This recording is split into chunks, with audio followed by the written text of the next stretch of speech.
प्रिय छात्रों, प्रतिदर्श प्रश्न पत्र 2026 जो कि गणित का है, उसके हम कुछ प्रश्न कर चुके थे और अब जो अगले प्रश्न हम करने वाले हैं वो आपके सम्मुख इस प्रकार से है।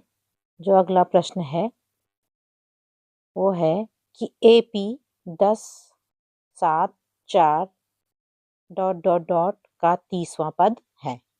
क्योंकि ये विकल्प में प्रश्न पूछा गया है तो इसके लिए हमें बहुत लंबा प्रश्न हल करने की आवश्यकता नहीं है।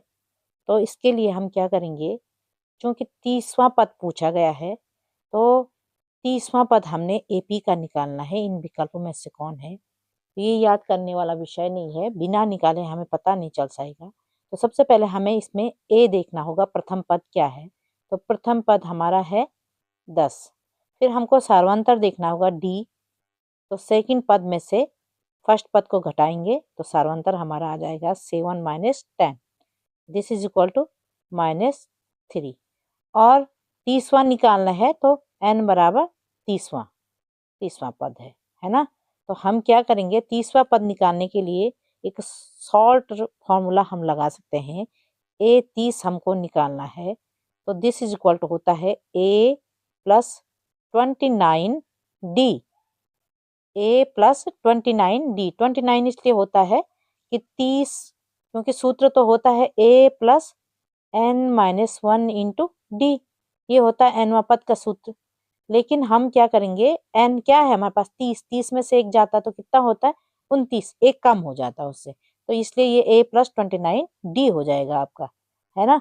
तो हम इसमें क्या करेंगे, मान रख लेंगे। तो A बराबर हमारा चाहे कोई भी संख्या आए तो हम इसी प्रकार से उस सवाल को करेंगे। A बराबर हमारा 10 हो जाएगा और 29 × D गुणा में है तो D जो होगा हमारा कितना था -3। तो ये हो जाएगा आपका 10 और 3 × 27, 3 दूनी 6, 7, 8। और चूंकि आप देख रहे होंगे ये प्लस है और ये माइनस है, प्लस और माइनस जब गुणा होते हैं तो क्या होता है, माइनस होता है। तो हमारा जो नेक्स्ट लाइन होगी 10 - 87, यानी कि 10 में से हमको क्या घटाना है, 87।